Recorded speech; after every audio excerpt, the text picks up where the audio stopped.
Papalaban siya, papalaban. Ayan o.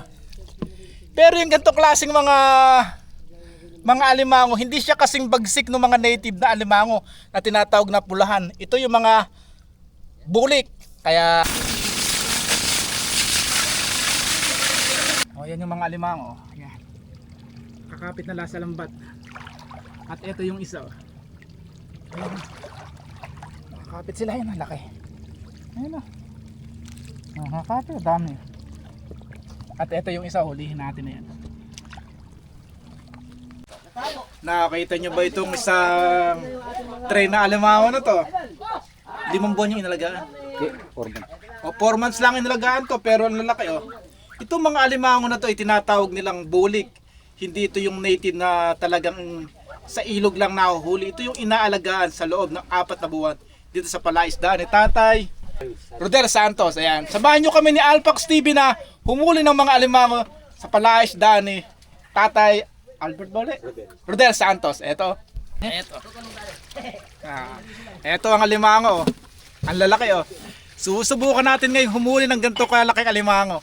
Mag-iingat tayo, baka wala tayo masipit. Magandang experience dito sa palaisdaan ni Tatay. Ayan.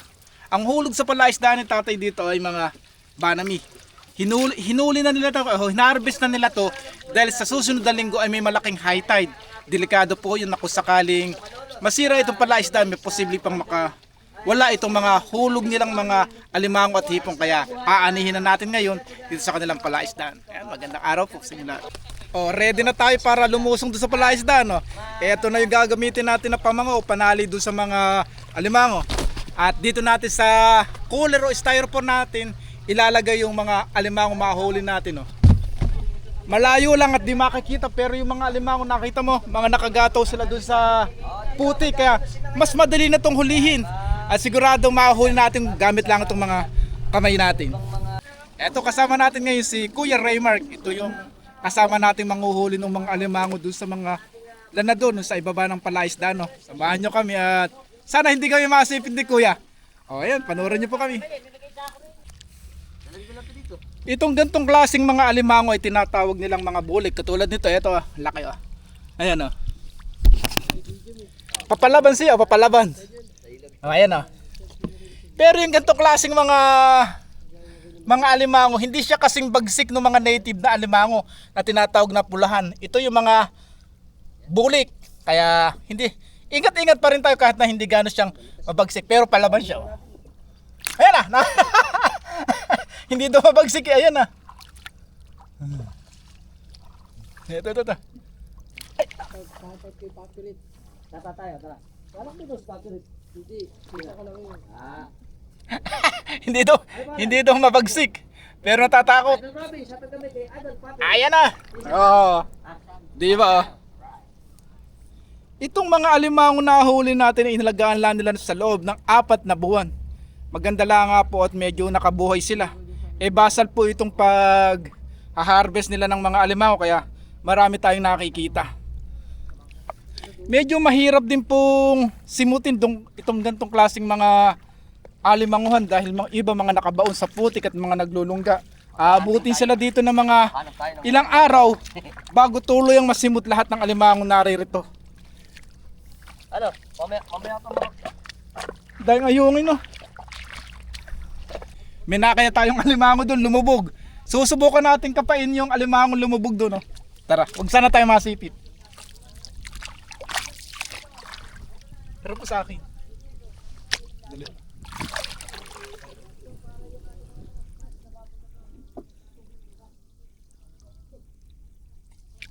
Tutunasan natin. Nakita mo ko.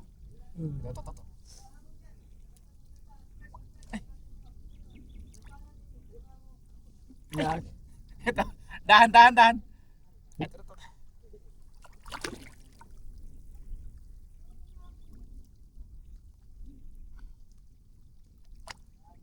Ito na, malapit na.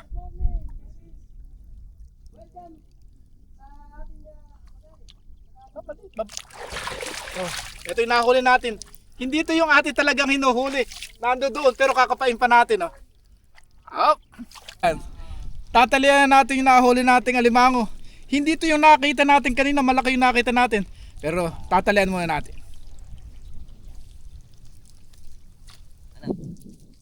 Ayan, pinapangaw niya. Ayan, ganito pala ang pagpapangaw. Paano ba umpisa? Maluwag. Malawag daw yung pagpapangaw niya.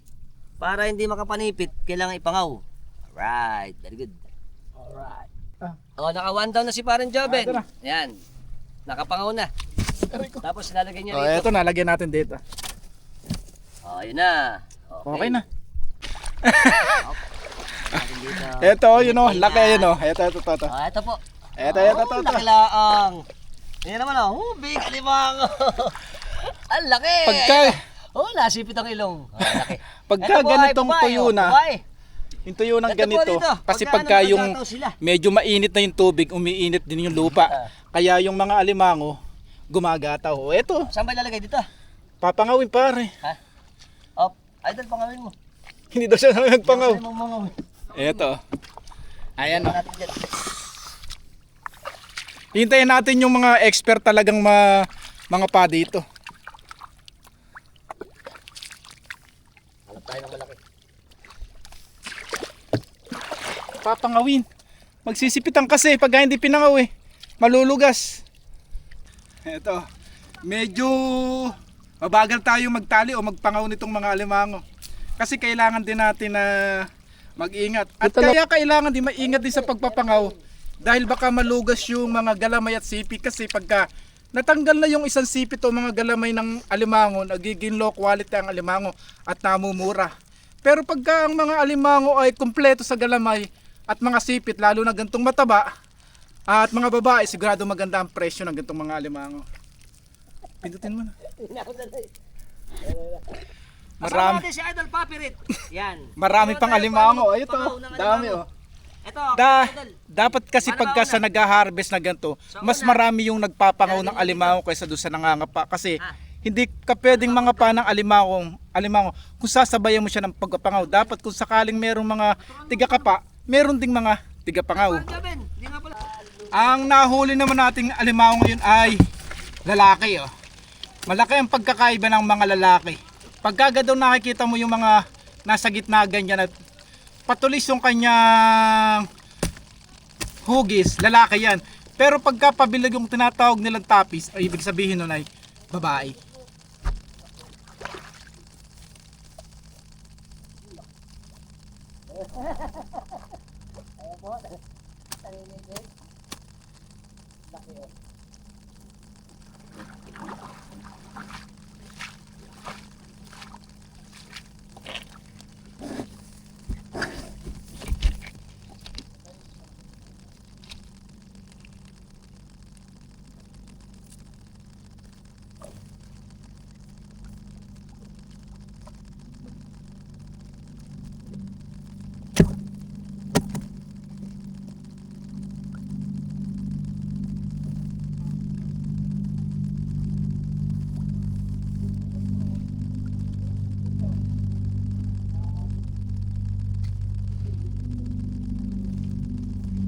Ito.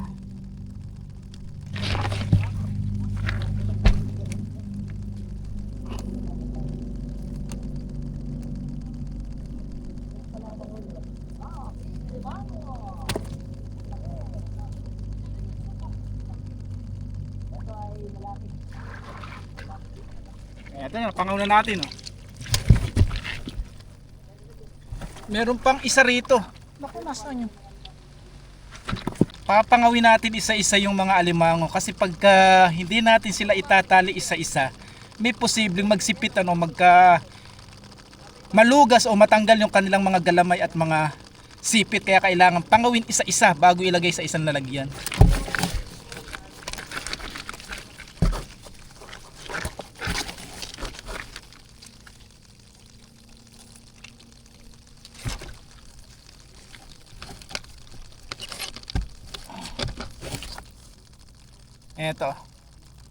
Ito naman oh, ito naman pag gaganyan ng hugis ng kanyang tapis ito. Pag gaganyan ng hugis, yan tinatawag na babae. Madali mong ma-identify yung mga babae o lalaki sa hugis ng tinatawag nilang tapis. Papangawin na uli natin.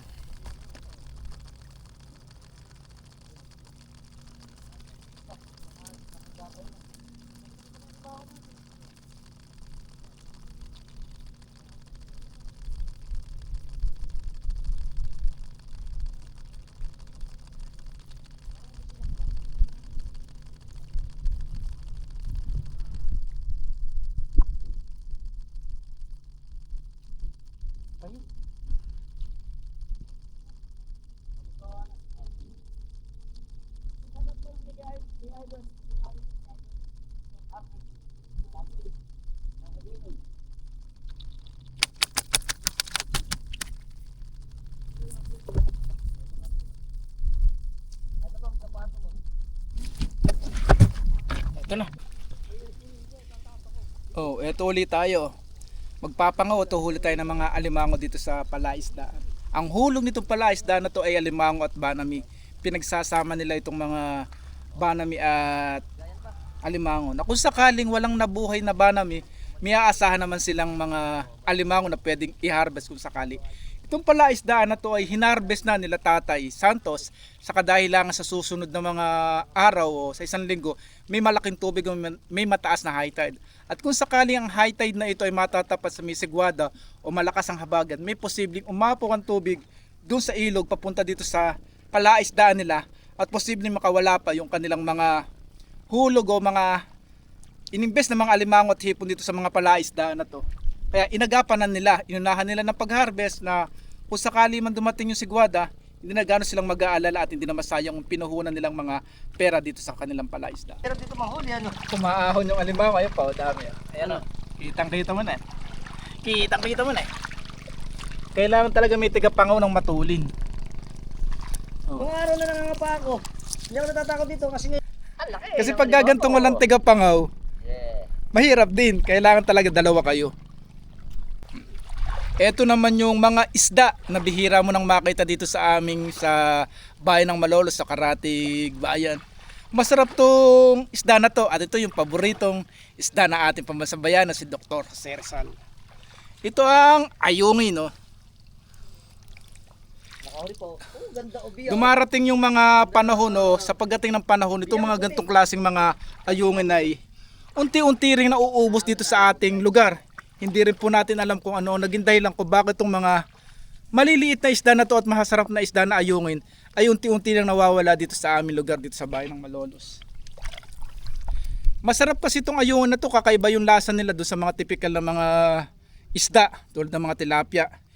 Ito medyo may kamahalan tong mga ayungin na to conforme din sa laki. At dito nga po sa palaisdang hinaharvestan nila, may makakakita ka ng mga ayungin. Ito. Nakatadyak pa tayong alimango. Ito. Oh, nakatadyak tayo ng alimango. Ito. Malaki. Katadyak tayo. Ito. Ito pala, ilado muna. Kasi nga naman, sa hapon kasi wala Yan. namang bunduhan. Ito mamaya Kailangan talaga ito ipangaw. Oh. Medyo maray-ray na kami nakakukuha ni Alpax TV rito. Baka tayo masipit.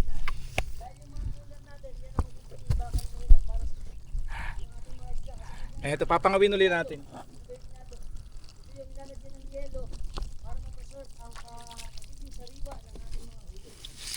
Para pag sa puntuan, maganda pa rin ang itsura at sariwa-sariwa para sigurado tayo na sariwa ang kanyang mga isang hinarvest ngayong araw na ito. Papunta dyan sa ating sa palaman. Ito. Itong napaka namin yelo, ang ulo. Tapos maganda na rin ang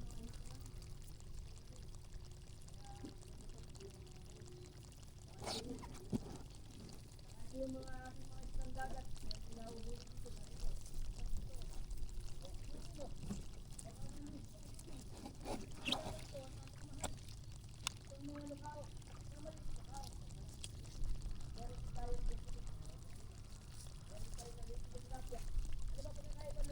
Ito na yung mga nahuli natin. Oh. Ito na sa cooler. Oh. Maray-ray na rin to. Ayan, oh. At malalaki. Aahon muna tayo, tinom muna tayo ng tubig. Oh. Ito pa yung mga alimango. Oh. Kung nakikita nyo yung mga nakasabit doon sa lambat. Oh. Dahil nga medyo mainit na to, maligamgam na yung tubig. Kaya nakukuha nilang umahon doon sa lambat at sa mga putik. Ito. Uhulihin uli natin yung isang alimango. Ito. Nakakapit siya doon sa lambat. Oh. Ingat-ingat tayo, baka tayo masipit. Mahirap na. Ito. Huli na naman, oh. Papangawin natin. Diyan ka lang. Sayang. Yeah. Hindi siya makita. Ito pa yung mga na-harvest dito sa palaisdaan. bukod doon sa mga alimango nga kanina, marami ding mga hipon o banami, dami. At may mga bangus din. Ito yung mga bangus. Medyo may kaliitan langan din bangus, pero medyo mahal ang bangus ngayon. Itong ganito mga daingin na nagkakapresyo ng 100 per kilo. Ito namang mga banami, umaabot sila ng mga 300 to 350 ang per kilo na lang ngayon. Medyo malaki ang binaba ngayon ng mga hipon at alimango. Ito pa. Ito malaki, mataba.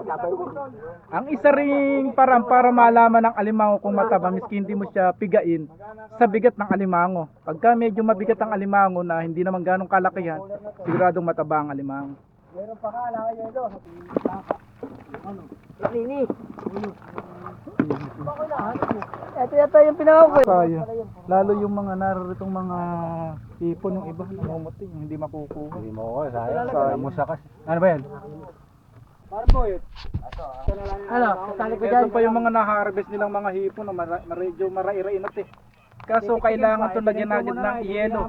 Kasi pagka ito hindi mo agad lalagyan ng yelo, mamumuti. Burak ng lahat. O tulad nito, medyo namumuti na. Ang banami kailangan pagkahuli dapat nandoon agad siya sa may yelo o sa may yelo tubig para manatili yung tinang o ganda ng quality ng isang banami.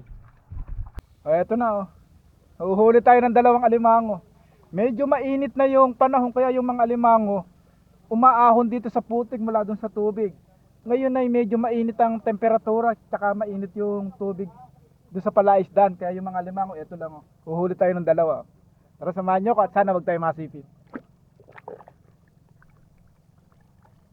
Sayang, namatay na Sayang.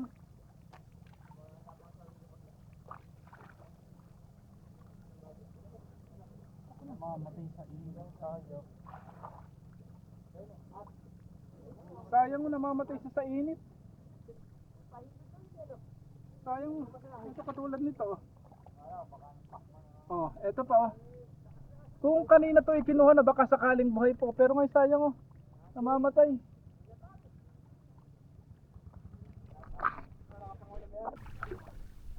Ang dami pang alimango rito. Dahil nga sa init ng tubig dito, umaahon nga sila. Kaya kailangan kuhanin na.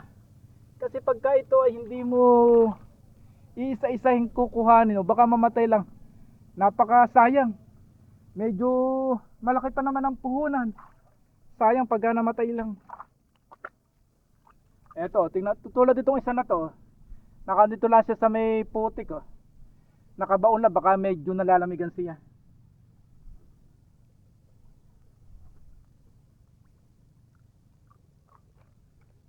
Eto, laki Ang laki Magasan natin. Ayun po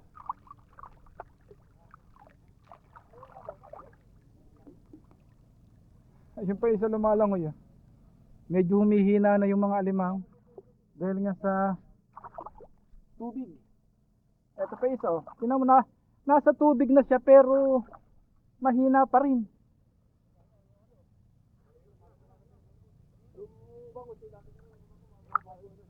Ito, sayang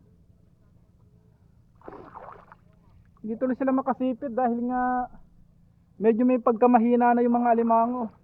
Sayang. Init ang hindi tatagal dito Nakaalis na binasa cooler po na yun. Eto na yung mga nahuli nating mga alimango. Lalaki Ang laki Mahirap ang huli, medyo mainit ang panahon. Kaya ito na yung mga na-harvest nilang mga banami dito. Ito na yung panghuli, panlimang cooler na to. Ito nakaapat na sa lido at may panlima na. Pagka ganitong mga nakakalimang cooler na sila, baka sakali yung puhunan nila ay mabawi na. May mga alimango pa rin po. At sana naman po sa hanggang mamaya ay madagdagan pa yung mga nahuhuli nilang mga banami at kahit paano ay kumita po sila dito sa pamumuhunan dito sa palaisdaan ng mga banami at alimango. Yung mga namusetero sa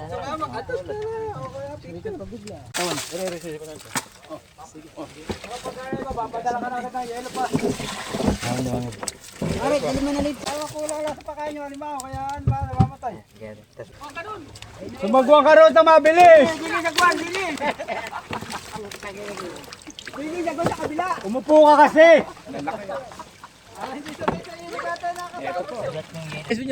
Ayan, shoutout mo tayo kay Tatay Rick Kaluwag ng Panansan. Maraming salamat.